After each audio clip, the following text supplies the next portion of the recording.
This week on Worldview, US President Joseph Biden signals he's building American power back with several summits in Europe. We'll look closely at the G7, NATO, and EU meetings, as well as his one-on-one with Russian President Vladimir Putin. President Biden's historic meeting with Russian President Vladimir Putin is happening right now. Here you can see the two men shaking hands just a short time ago. It is Mr. Biden's first meeting with the Russian leader as president. Hello and welcome to Worldview at The Hindu with me, Suhasini Haidar. 6 months into his tenure, US President Biden took his first trip abroad, attending the G7 summit in the UK, traveling to Brussels for talks on the North Atlantic Treaty Organization's goals, met with European leaders, and then finally sat down for talks with President Putin. Now, India was a guest participant at the G7 last weekend, but it's affected by all the outcomes of each of those meetings. So let's get to each of those. To begin with, the G7 summit. It brings together what are called often the world's richest democracies, this elite club of US, Canada, UK, Germany, France, Italy, and then Japan. They'd invited 4 other democracies to this conference in Cornwall's Carbis Bay, and that was Australia, India, South Africa, and South Korea. Now, G7 countries have been meeting since the 1970s, but a lot has changed since then. Just take a look at some of these numbers. G7 is no longer actually the richest such grouping. While in 1980, these 7 countries or 8 countries may have made up 51% of global GDP. Today, they produce just about 31%. India, China, Indonesia, Brazil, South Africa that make up BRICS, the rise of emerging economies like these ones are just not acknowledged by this group at present, except for, as I said, as guests at the conference. Thirdly, 3 members of the G7 are actually members of the European Union common currency, the euro, and that's Germany, France, and Italy. So perhaps they don't need a separate membership when they're discussing essentially economic and development issues. And finally, the G20, actually, of the 20 top developing and developed nations, is really gaining prominence as a more representative multilateral grouping. Now, given this kind of background, the pressure is always on, and the G7 today has much to prove. It was the first time that all these leaders were meeting after the coronavirus pandemic, so they were meeting face to face. For the first time, we saw that bonhomie on the beach with all the leaders coming together. It was also the first such meeting since the US changed presidents, and so much has changed there. So let's just take a look at what were the major takeaways of this year's summit, including the outcomes that were listed in 6 documents. You can find those online. Now, some of those outcomes have already come under fire. They've already been criticized. So let's just look at them. The first was a pledge to donate 1 billion vaccines to the developing world, to poorer countries. Now, that's being seen as a very small figure, given the resources available to the G7 countries, also the vaccination status of each of these countries that are close to their vaccination goals right now. They don't need so many vaccines themselves. The second was an infrastructure project called Build Back Better World, B3 World as it's called, initiative, to provide a counter to China's Belt and Road Initiative. Remember, that's already got an 8-year head start, and this plan didn't include any details of investment, nor does it really say how EU members, for example, like Italy, who are part of the BRI, should proceed from here. On climate change, this was a major plank for the G7, but it failed to actually set a date for phasing out coal. This is something that was expected, and particularly on making electric vehicles mandatory as well. There was this very fiery special session on open democracies that is building towards really Mr. Biden's plan for a summit of democracies this year or early next year.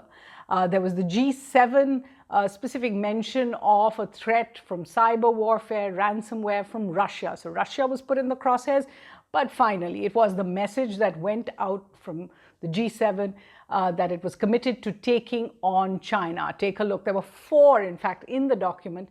There were 4 negative references to China, naming China directly. Human rights violations in Xinjiang, democracy, freedoms, crackdown in Hong Kong, Chinese actions, aggressions in the South China Sea and the East China Sea. There was a reference to Chinese quote-unquote non-market policies and practices, and to the need for a more transparent inquiry into the origins of the coronavirus in China. This is something China has been opposing. What was India's stand on all of these? Now, on the pandemic, Prime Minister Modi gave that message of one world, one health, really making the point there was a need for vaccine access equitably around the world. Everyone is safe only when everyone has been vaccinated. India certainly is itself in a race against time there. India also thanked G7 leaders for their broad support for the joint proposal with South Africa that India has proposed to the WTO for a waiver of TRIPS, or intellectual property rights, on coronavirus vaccines.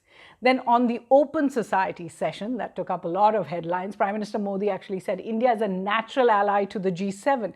But he came in for criticism back home, as the statement that he signed on condemned rising authoritarianism, internet shutdowns, manipulation of information, human rights violations. Now, these are areas where his own government has often been criticized. In fact, Indian diplomats said they had worked hard on diluting the language, particularly against internet shutdowns, so that India's claim that those shutdowns are caused due to national security and public order risks, they were not included in the criticism from the G7 and outreach countries.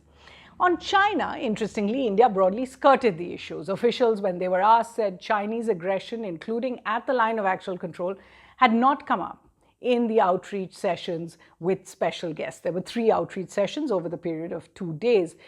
Now, on climate change specifically, India had a bit of a relief because India has not yet given its commitments on phasing out coal yet. Prime Minister Modi, who couldn't travel for the G7 due to pandemic restrictions, now may actually travel. He's been invited to the United Kingdom for the COP26 summit in November this year. So it is there that India's commitments will be watched quite closely. Now, Mr. Biden next traveled to Brussels for meetings with the EU leadership, but more importantly with NATO leaders. And NATO, of course, includes US, Canada, Turkey, and then the European countries. Now, over there, he had a 4-pronged mission. So let's just take a look at what he was hoping to do over there. One was really to undo the damage from former President Trump's sharp differences with the NATO. He had spoken about making allies pay for protection, and to assure those allies that the US is back now. The second was really to continue this mission against China. He's trying to gather global consensus. The statement by 30 NATO countries actually said that China posed a systemic challenge to them. He also wanted to discuss the way forward on the Afghanistan pullout, where US troops will leave by September. And remember, Turkey, which is a part of the NATO, is in fact an important piece of that puzzle. And also to reassure NATO on the US support for NATO principles on Russia, where they face a challenge, particularly in Europe, while he was also smoothing feathers and setting the stage for his next meeting, and that was with President Putin. So let's just take a look very quickly at what India took away from that. For India, the NATO unity against China would be comforting, given India's own challenges with China.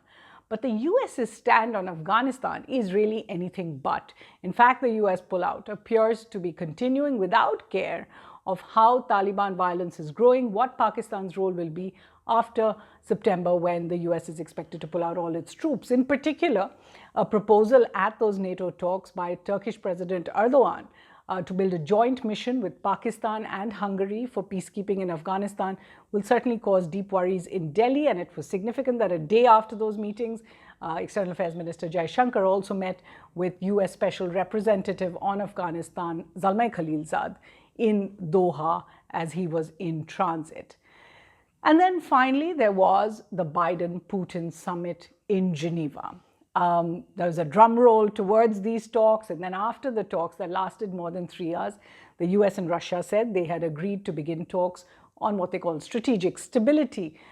They committed to continue their START treaty talks on nuclear arms control, but the differences between them became apparent as they addressed separate news conferences that followed, and both Biden and Putin appeared to be taking swipes at each other. India was watching this meeting quite closely as well. And why is that? To begin with, of course, India has a close partnership with the US, a growing defense partnership, as well as a traditional friendship and a defense dependence in the past on Russia. Better ties between them, therefore, are welcomed, especially given that India's primary worry over here would be the Russia-China nexus. Better ties between the US and Russia will also give India a little bit of breathing space. Remember, its purchase of the S-400 missile systems this year from Russia are expected to trigger US sanctions, and India would like to put those off as long as possible. Now, the opposite of them getting on, a growing polarization that we are really clearly seeing between US and Western allies on one side and China and Russia on the other, makes it more and more difficult for India and the Modi government to still try and walk a tightrope between them. Remember, later this year, Prime Minister Modi is expected to participate both in the Quad Summit in Washington, along with Australia, Japan, and the US, and also to host President Putin, Chinese President Xi, and others at the BRICS Summit, Brazil, Russia, India, China, South Africa. That is expected to be held in Delhi. It could be held virtually as well. So we will continue to track all these important developments for you. Let's give you some book recommendations on the subjects that we spoke about this week.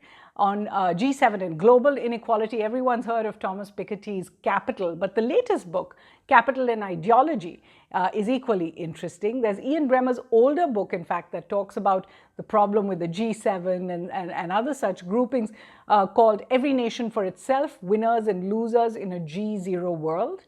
On Russia and the US, there's entire libraries of books, particularly in the US. There's a new one that I'd recommend called Putin's World, Russia Against the West and With the Rest. An interesting idea by Angela Stent. Remember, she had earlier written also about US-Russia called The Limits of Partnership. These are just some of the books, but there's so much out there. Do write into us, but that's all we have time for. So from the team here at Worldview, thanks for watching.